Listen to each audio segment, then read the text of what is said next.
So as we've started this series of coping as a community, we stress the need for wellness, to build our immune systems, to keep at bay the virus of COVID-19. But now, with the virus of racism, we need to come together with stronger hearts, minds, bodies, and souls in this effort. And that's what we'll be focusing on today. Once again, our speaker and leader and my boss is Dr. Hendry Ton, Associate Vice Chancellor for Health Equity, Diversity, and Inclusion here at UC Davis Health. Dr. Ton, welcome. Thank you, Mercedes. Really appreciate the opportunity to be here. Thank you. So Dr. Ton, as we begin, I know it has been a common practice for so many of our presenters to lead us in a small exercise of mindfulness and stillness. And so would you like to start that with us? Absolutely. Thank you. And thank you everyone who is joining us today. I really appreciate your time to help us to process and discuss some very important issues that have been ongoing and need addressing. But before we do that, as Mercedes said, I think that it's important that we all come together in a space where we are mindful to our own self-care as we think about some of the larger issues that we're grappling with as a society. So if you can just, so I'm going to lead you through a relaxation mindfulness exercise. And so what I'd like for you to do is just find a comfortable position in your chair and just let your hands fall on your lap, wherever they may go. No tension, no muscle, just let it fall.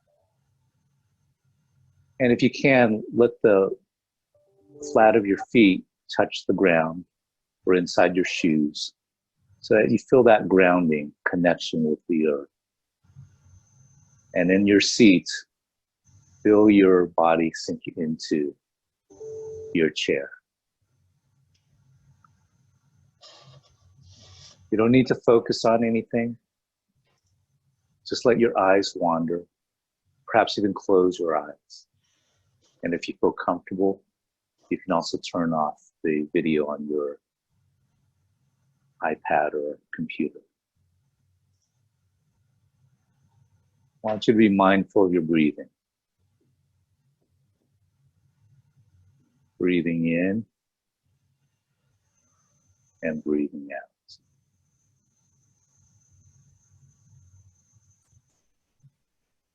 And as you breathe in, feel the cold, cool air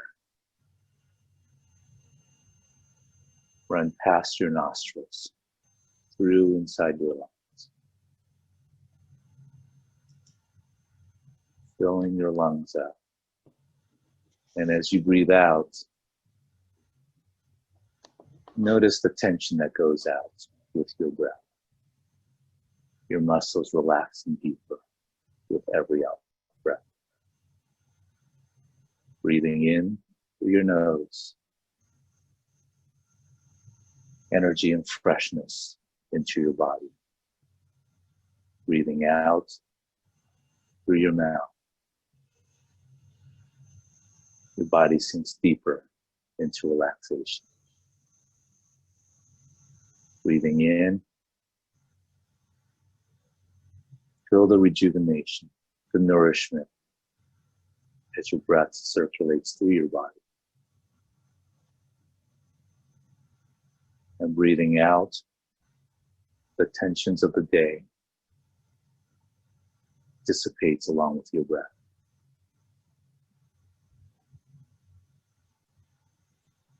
Breathing in, breathing out.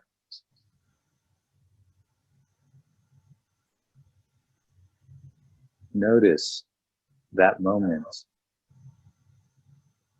between your breaths, between the in-breath and the out-breath, between the out-breath and the in-breath.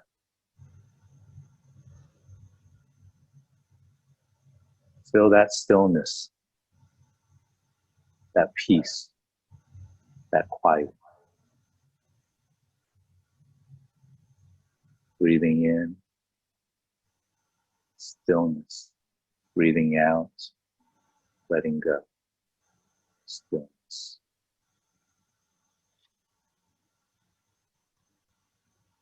As you breathe, know that this is your resource to center, to shed some of the stress, some of the troubles that accumulate.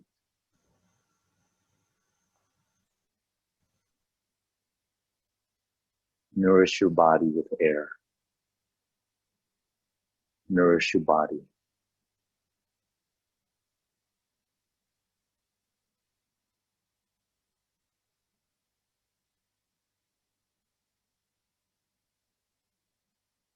Let's take a couple more breaths.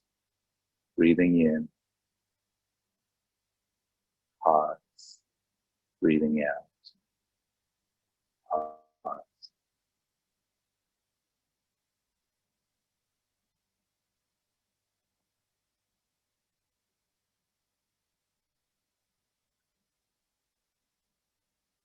Now, if you can join us back into our room, our virtual room. Focus your eyes back on our webinar.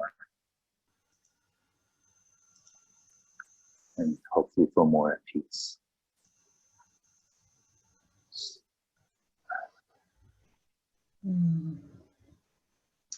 Thank you, Dr. Ton. So important that we're able to reflect on the peace that is generated after a breathing exercise, after a mindfulness exercise. So thank you for taking us through that. So to begin our session, Dr. Ton, we are opening up the chat box. If you have comments, if you have questions, we will try to answer questions at the end of the session as we go through the information that we want to share with you today. So Dr. Ton, as we were in the throes and still in the throes of the pandemic, our office has been trying to be as responsive as possible.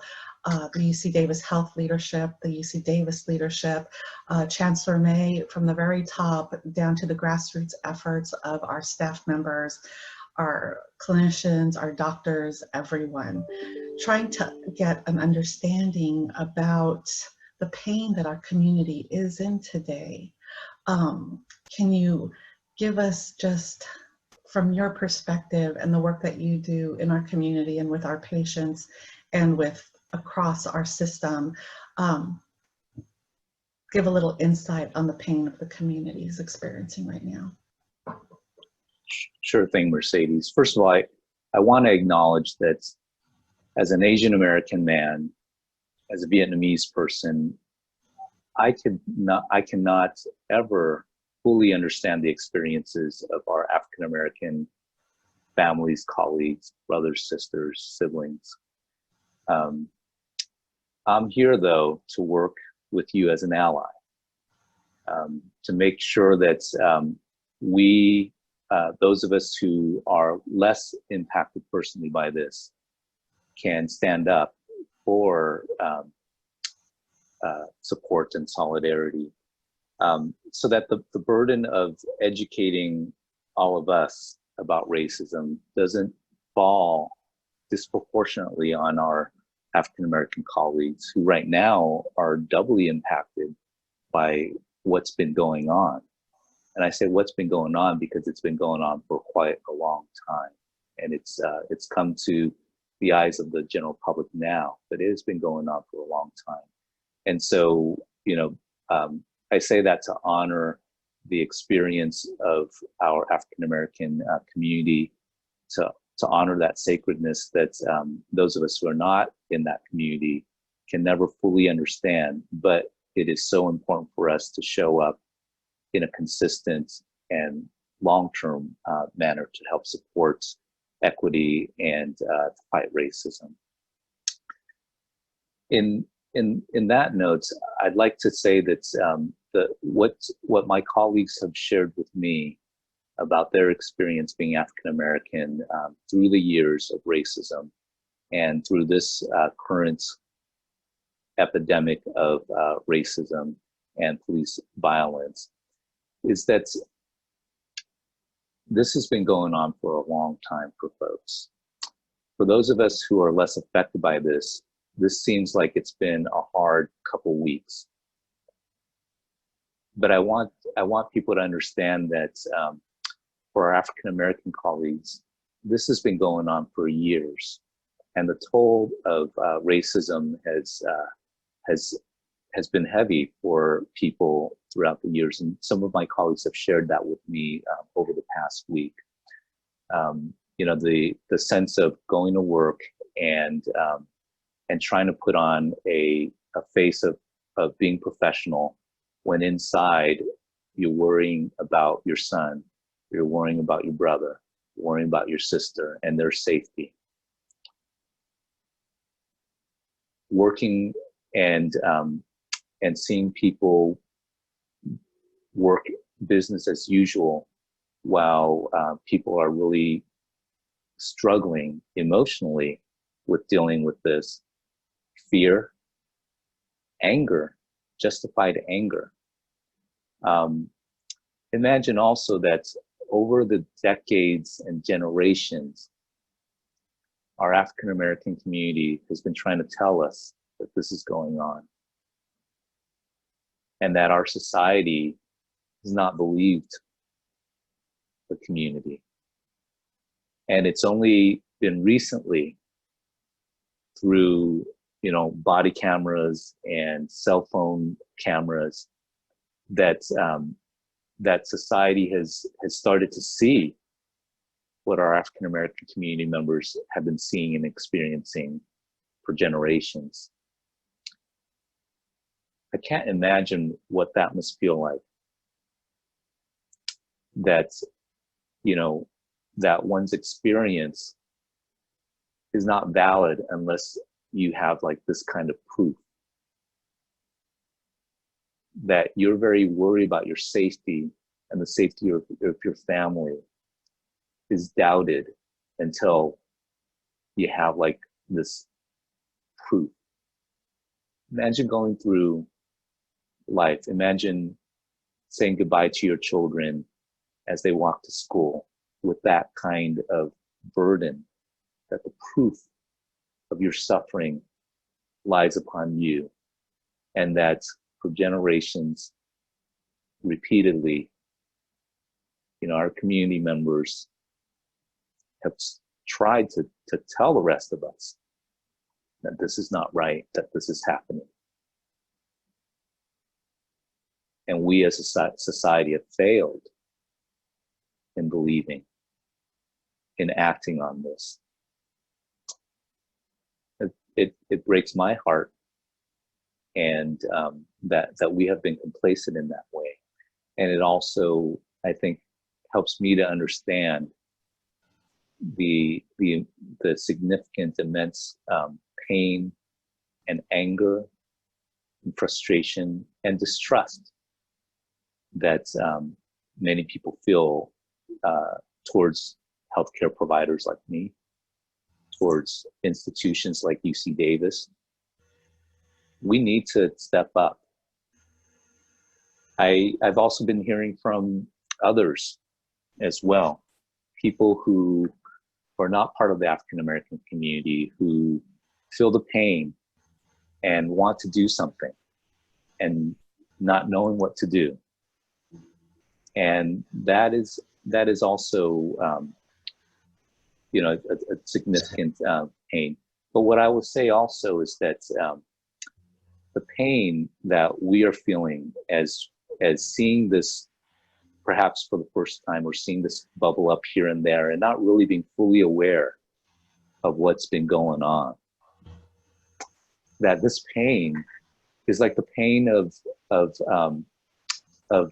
breaking a bone, or the pain of something that's going on that's not right in your body. It's a pain that's not something that we just want to remove.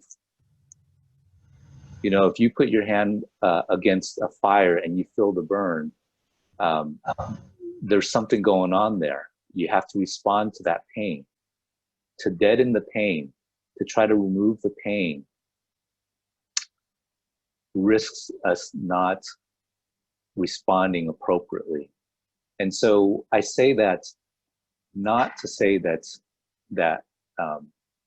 you know, there's no cure for the pain, but I say that to say that sometimes pain has meaning, and the pain that the rest of us are feeling, that unsettling, that anxiety, that unrest, there's a purpose to that.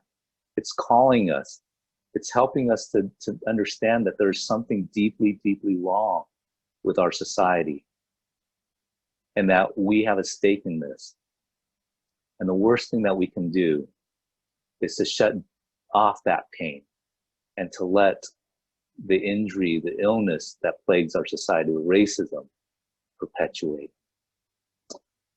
The pain affects us differently. Every time that there is a violence by police against unarmed Black people, it affects people differently. In the Black community, the researchers see that it affects our Black community members broadly. There's a significant change in people's mental health. People who aren't directly associated with the violence, but are part of the community. But it's different for white communities. For white communities, researchers actually don't see that. They don't see the increase in mental health distress. They don't see a sustained blip in how it disturbs white communities. And I think that that's really notable for several reasons. Number one, I think it says that we can't really, those of us who are not people of color or not Black, can't really gauge our sense of how serious it is. We can't use that to help us to understand how serious it actually is, because we're blind to it, we're numb to it. And so if you're feeling all right, and I have the sense that you're not because you're here, and I appreciate that. But for those of us who feel like, you know, we can get over this, why don't we get over this? We're seeing this phenomena play out, that for white people, it's numbing. For Black people, it's real.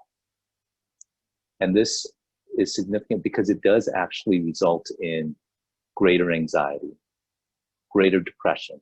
It hits your self-esteem as well. It hits your sense of security that a member of your people unarmed is being unjustly hurt or even killed. And so as we look around at our community at UC Davis, we have to think to ourselves, are my colleagues okay? Are my Black colleagues okay? Are my colleagues of color okay? Because chances are they're not.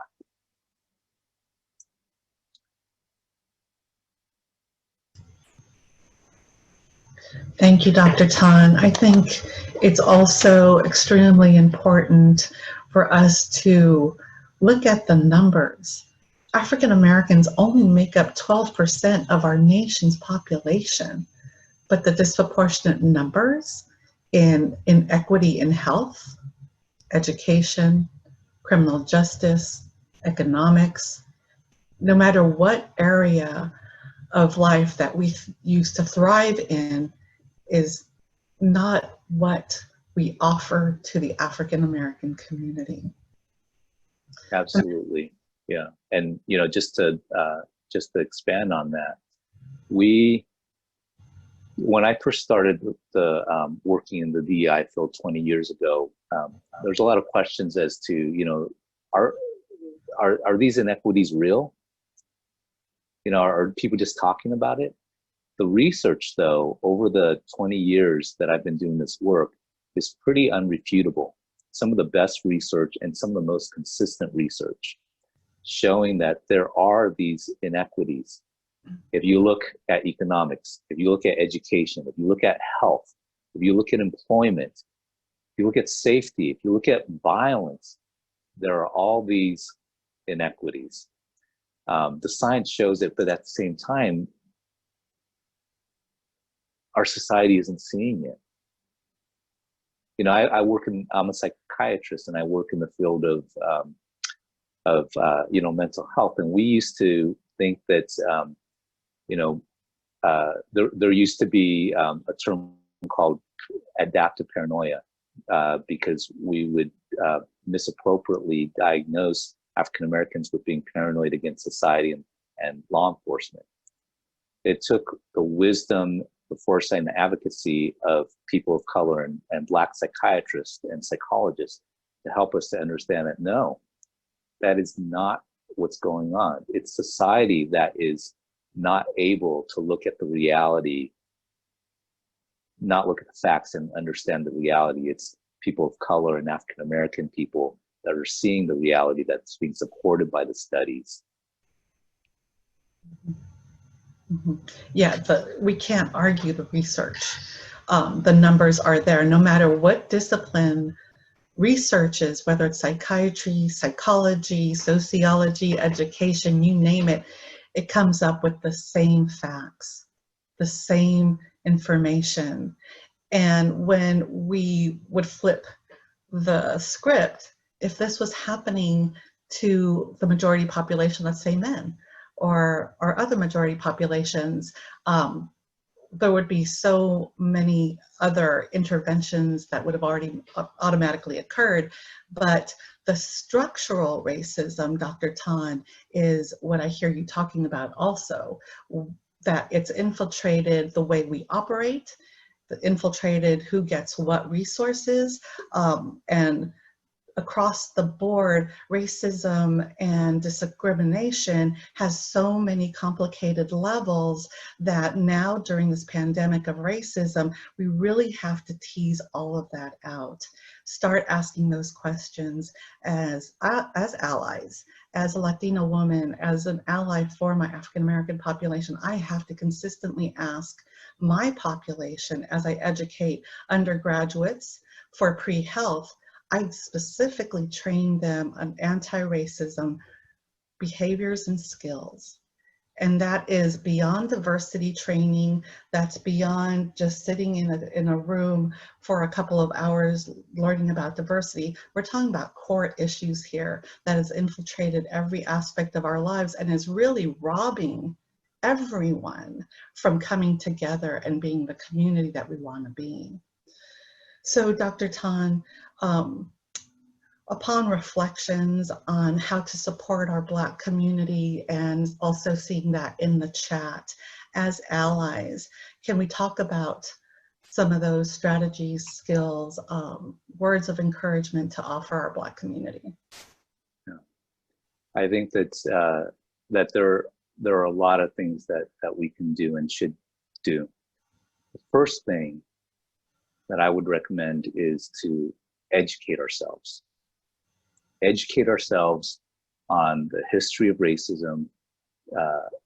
Do reading. You know, there's a lot of material out there. We actually have some at the main DEI websites, and we can provide links to that as well.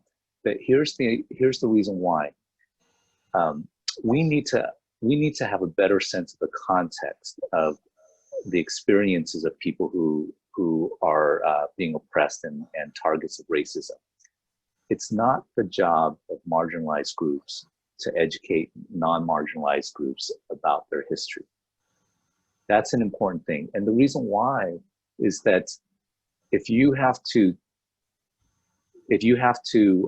educate someone about your experience, you're exposing yourself to doubt, you're exposing yourself to other explanations that don't really fit with the reality that you're seeing.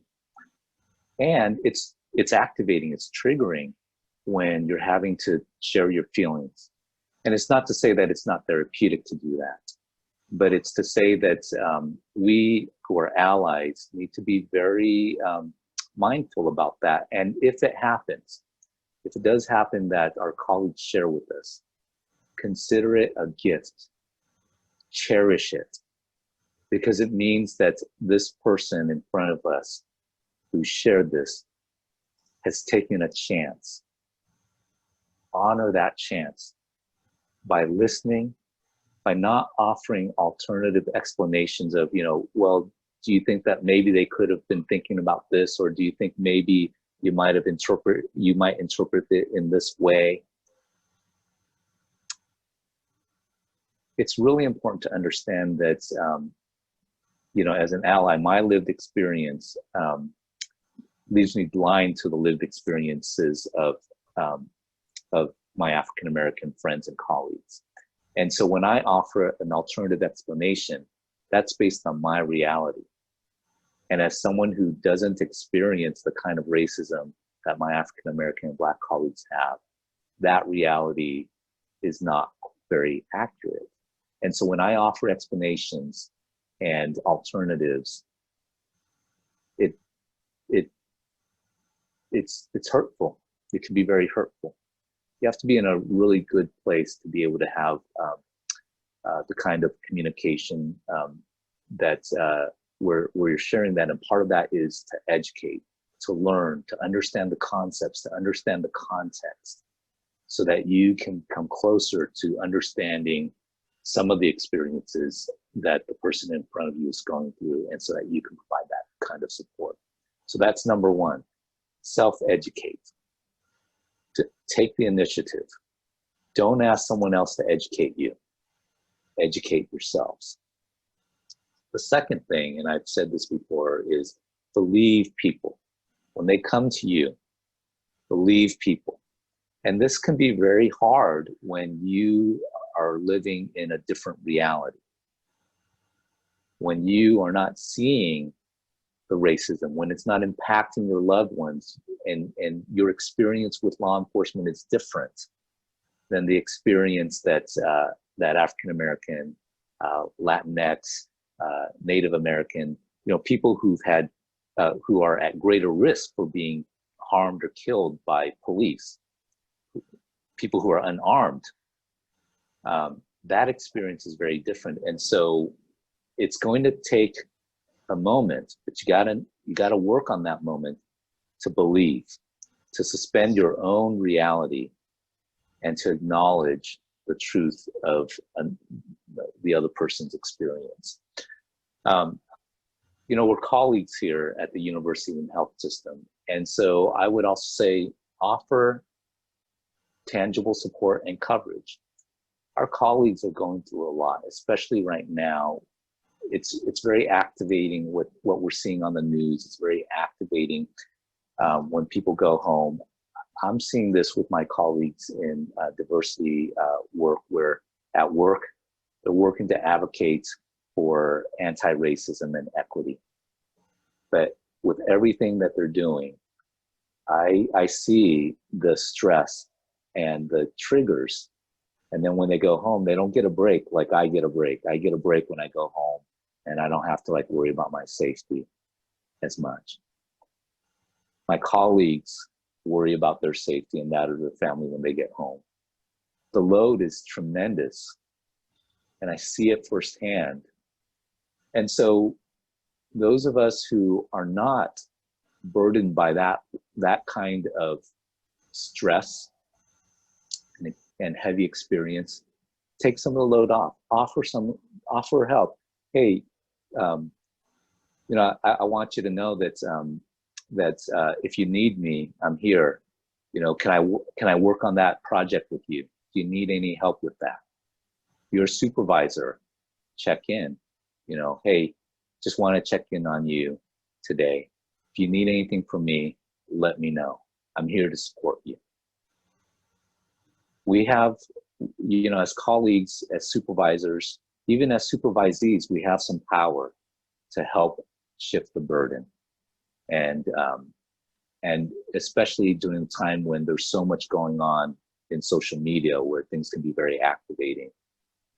That's a tangible thing that we can do. Now, some of my friends have talked about how deadly silence it feels, that they go to work and no one's talking about it, and they're feeling like no one cares about it. And so it can be really important to share. But others of my friends are also saying that, you know what, it's hard enough for me to be at home and to try to filter out all of what's going on and the scrutiny that people are having on me, my family, my kids, my community, to go to work and have people stare, these like pensive stares at me is really hard. So there's no right way of doing this, of showing support, because everybody is different in how they're coping and the context in which they're coping. But what I can say is that educating yourself is an important first step, and then acknowledging in the ways that you feel is appropriate. Sometimes it could be through an email, you know, hey, just want to let you know I'm here to give you support. You don't need to answer. You don't need to do anything. I just want you to know that I'm here. That way they can open up the email in their time without having to, you know, be check in person and sort of try to control the feelings that that a person might be going through in a context of a professional space, which may be hard. And so those are some thoughts as well. And you know, signage is also another important thing. Having signs in your personal space that say that, you know, you care, that you're concerned, can be very important. Doing work with others around you who are not African American, who are potential allies, or, you know, people who can make things more difficult. Some of the important work that we can do as allies is to take the burden off of our colleagues, our African American colleagues, so that they don't have to like walk past that cubicle with that person who's like, you know, why aren't you back at work? You know, what's wrong with you? That's a way that we can also, you know, intercede and interrupt the hurtful cycle that our colleagues experience. Speak out against racism. But I want to qualify that. I think it's really important for us to understand that speaking out against racism is a long-term commitment. It's a lifetime commitment. It's not that we do it when it's popular. It's not that we do it when it's socially acceptable. It's we do it consistently. So, so what we want to avoid as allies is what people call performative allyship. Performative allyship is when we're a fair weather ally. Yeah, when it's trendy, when it's popular, we do a hashtag, we write a few sentences or words, we put on a picture, and then people say, all right, you know, you're standing with justice and equity. Well, that's not enough, because here's what can happen, and this is Holiday Phillips, who's a sociologist, describes her experience in her blog about what happens when she sees that kind of performative allyship, where a non-Black friend posts a hashtag.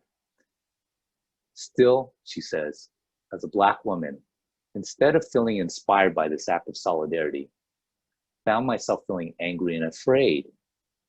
Looking through my feed, I wanted to say to my white friends, you're here now when it's popular. You're here now. But where are you the other 364 days a year when anti-racism isn't trending?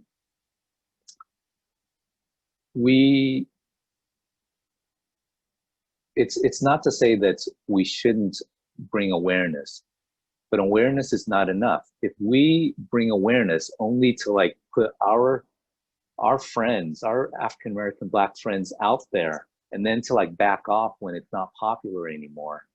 What are we doing? We're exposing people to more harm.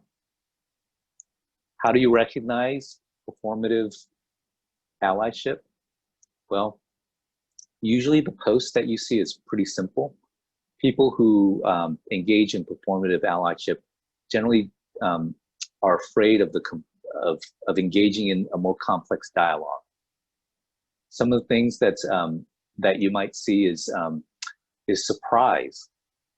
You know, this is unbelievable. This is outrageous. That's a microaggression for people who've experienced this on a daily basis. Saying that, you know, these are the work of a few corrupt people, corrupt cops, sort of villainizes an individual person, but doesn't really acknowledge that there's a system at work here. There's a system at work here that people are seeing every day at every facet. We may, as allies, we may see it in one instance, but people of color and our Black colleagues are seeing it every day. So that we may feel like, okay, it's one thing that we can address and then we're done. You know, we address that corrupt cop that hurt that Black person and we're done. But it's not that way, because there are many experiences like this.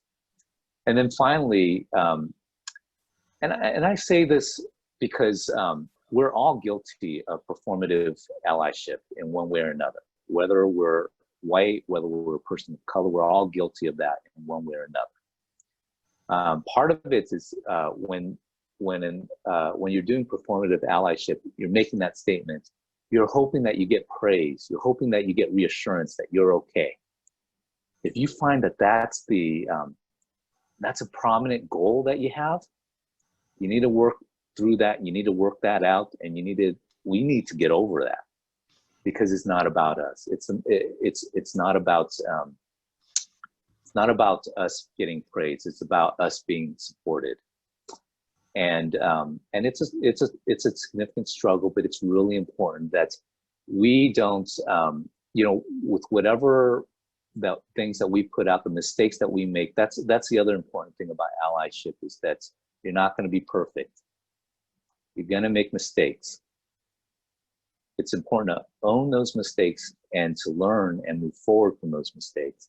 But it's really important that we don't occupy the space to get people to take care of us as allies, to seek reassurance and praise that, oh, it's okay, you know, what you did, you know, this and that, and really expend the vital energy that our colleagues are needing to reserve for themselves and for those who are really being affected by the violence and by the racism.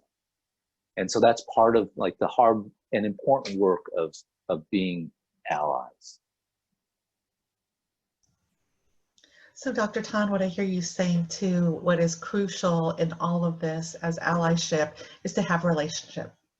We need to be in relationship with our communities to really strengthen those ties so that we're able to utilize our privilege to speak toward these inequities also. The education component is crucial. Not the wisdom of the community that is with us right now has put in quite a few resources, from the documentaries on Netflix, the 13th, which I highly recommend. How to Be an Anti-Racist book is a wonderful resource.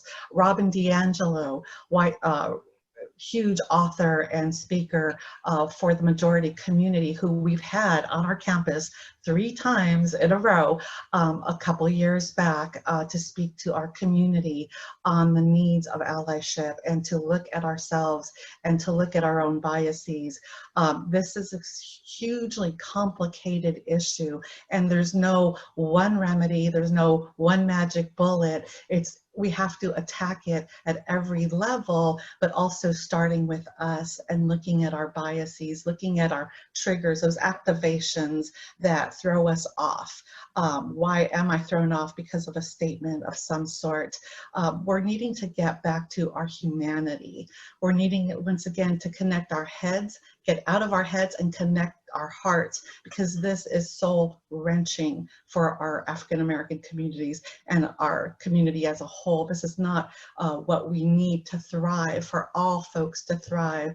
As the Office for Health Equity, Diversity, and Inclusion, we strive to have all populations thrive, and we need to work on that together, and that relationship is huge. So Dr. Ton, thank you for all that you've offered. I know that you're working with the leadership here at the health system, including Dr. Labarsky, Deans Brashear and Kavanaugh in the schools of medicine, schools of nursing, and you've addressed structural racism. Do you want to define that just a little more so we all have a clear definition of that? Absolutely. So structural racism is different than individual racism or relationship racism. Structural racism is deeply embedded in our system. It's in our policies, it's in how we do business, it's how we educate people, it's how we determine what is valued. It's embedded in our everyday lives in ways that are sometimes quite apparent, especially for those for whom are targets, but oftentimes it's very subtle and even invisible. So an example of this is, when African American and Latinx people go to the emergency room for fractures, even though they, Latinx and African American patients will say, I'm in pain to the same degree as white patients, our system tends to give African American and Latinx people less pain medication. It defies logic. Does it mean that people are trying to be racist? This is an example of structural racism. And what they found was that when they looked at African American and Latinx providers, they also saw the same behavior. So it's so endemic, it's so systemic. Think about going to your clinic and in the hallways you see pictures. If you don't see pictures of people that represent your community, are you going to feel like you can trust your providers to share enough of what's going on with you? Are you going to wonder about whether or not they'll actually understand your experience? That's another form of structural racism. The ways that we decorate, what we consider art, what we consider a professional work environment, all play into the structural racism. At the core of this, structural racism impacts education, it impacts employment, it impacts economics, and those factors impact health inequities, it impacts police violence. So there are studies that show that for communities where there's a lot of these structural disparities, the rates of police violence on unarmed African Americans is higher. So some of the things that we can do as an institution and as members of the community, which we all are a part of, is to make sure that we patronize businesses that are Black, minority, and women owned, to shift that economic narrative. We need to make sure those of you who are managers, who have oversight over vendors, make sure you consider and prioritize minority-owned, women-owned businesses. For those of you who are educators, think about the education systems that perpetuate people feeling like imposters, that people feeling like they're set up for failure. Think about volunteering in the community. Those are some substantial things that we can do to shift the social determinants. Think about advocacy. Think about putting your weight to the movements that call out structural inequities. At UC Davis, we're really focusing on a new initiative called AIM for Community Health, Anchor Institution for Community Health. And the idea behind this is that if we can leverage our purchasing power and really make that shift to focus on our neighbors who have businesses that are minority owned, we can shift things. We can bring wealth into the communities. And that's going to change a lot of things. That's a game changer.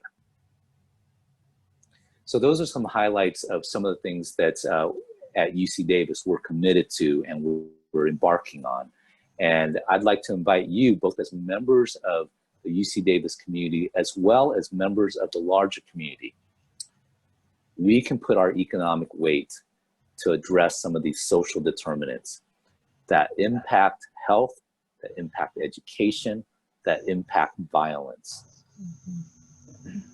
And really looking at the term violence, Dr. Ton, I mean, economic violence, health violence, every aspect of it, when we, take away the basic necessities of life for our community. And the structural racism, as Ashley here is stating, thank you, Ashley, for all of your input and resources that you're providing our community, but down to laws about even wearing hair.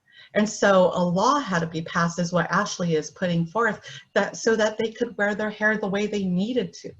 So all of the structural racism is in our laws, our policies, our ways of hiring, our ways of giving resources from banks, and every level of work that we have to do. And that's what makes some of the work even more challenging, as someone else had asked, what if we call out implicit bias and people just say, well, thank you for sharing, and go about their everyday life? That's a great example of a system that needs to look at itself, look and start tracking the data on this information, and really being able to go forth and saying, listen, this is how many implicit bias reports we've had. What are we going to do as a system, a unit, an office, a neighborhood, a relationship, what have you, and really start looking at it. I know many of us parents of color, Dr. Ton, we raise our children to be more equity minded. I know for myself, every time a TV, advertisement came up, or a show or something, I would always outline to my son, hey, where are the Black people? Why are there no Black people on this show? And so as he grew up, he too started having that perspective of, yeah, there's an imbalance. And then with millennials, they see the imbalance. Why is there no people of color or Black people in leadership and even running our country? Having to look at everything.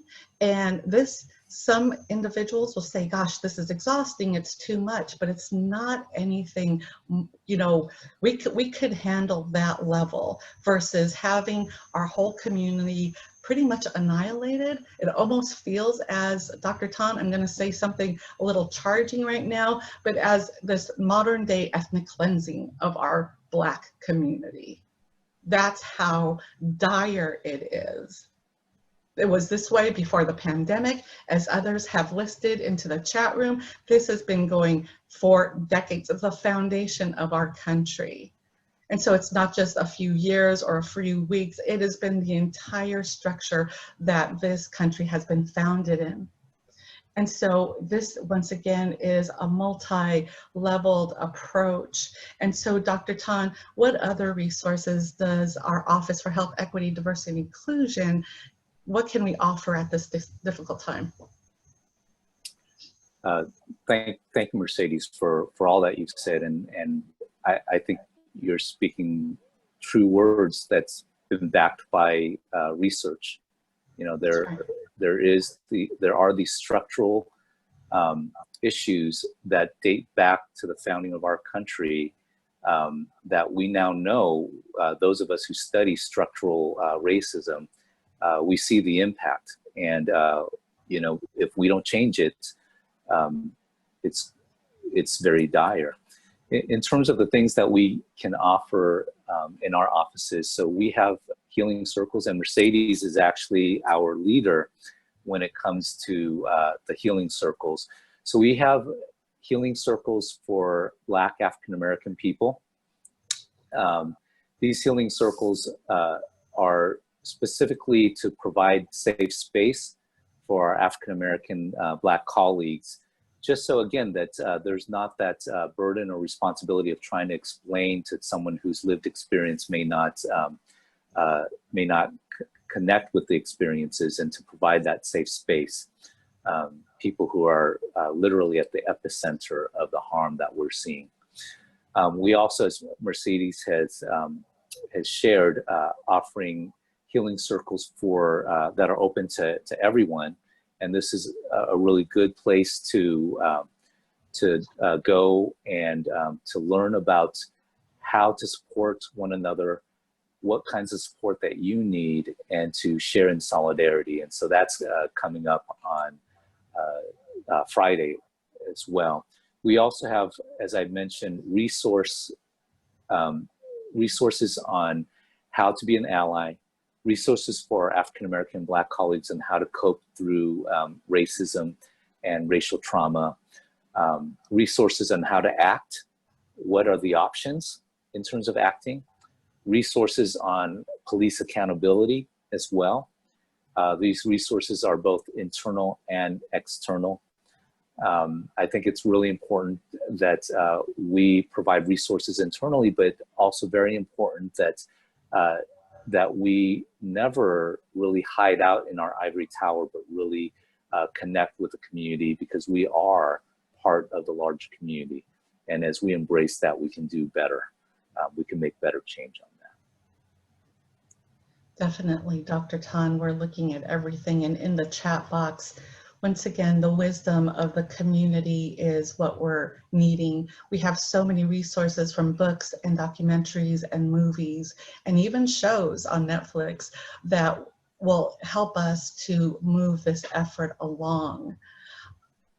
At this time, currently, the entire UC system is evaluating what we currently offer. As we had mentioned in earlier discussions, this work is a little bit more beyond a diversity training, more than just sitting in and just listening about diversity. This is social justice. This is health equity. This is getting to the roots of all that we've outlined today. And so from grassroots efforts, I have sat on meeting after meeting with my majority colleagues, and they are strategizing how they can show up in the community. As allies, they're starting book clubs to read some of the books that are in this chat. They are watching movies, something as basic. Netflix right now, one of their top movies is The Help. You know, we've seen the movies. For some of us, we've seen it, we've been there, done that. So let's take the next level. It's at everybody's developmental process. We honor that, and we're here for everyone to be able to move this effort together. Dr. Ton, we have 5 minutes, and really 4 minutes, and wanting to close with words of encouragement, words of healing our community. That you're here today is a start of something that could be very important and impactful. It's a hard road, and it's a road that people have been walking for a long time. So those of you who are new to this, join us. It's not easy, but we need you. I want to encourage you to take care of yourself. Make sure you meet your basic needs. Allow yourself to feel your feelings. For those of you who are at the epicenter, my Black colleagues, I want to let you know that we are here for you. We are a call away, we are a circle away. And find other ways to connect to Black people and engage in things that reaffirm your joy and your identity. Limit your social media as well. You know, it can be activating. And please know that it's okay to set boundaries on who you want to talk to, who you want to share your feelings. We will understand. Mm-hmm. For those of you who are allies, understand that this is a process and no one's perfect. We'll make mistakes, but don't let those mistakes consume you, and don't let those mistakes consume the people who you're trying to support. Please remember to practice self-compassion. Please remember to take breaks, to connect with others. I want to end in the final words. This is by Len Chandler from his album, Beloved People. We'll have our setbacks. We just got to get through those setbacks and keep on keeping on. It's our resilience. It's a resilience that's been modeled to us by people of color that we can take as inspiration. We can get through fragility. We get through white fragility. That sense of when our world is shaken up, when your world, when you feel to blame, work through that. Because on the other side is something more beautiful, which is the truth and true relationships. And you deserve that. We all deserve that. Peace be with you in the community. Thank you, Dr. Ton. Thank you all for attending. We will continue these discussions as Coping as a Community. We are wanting to invest in our community health.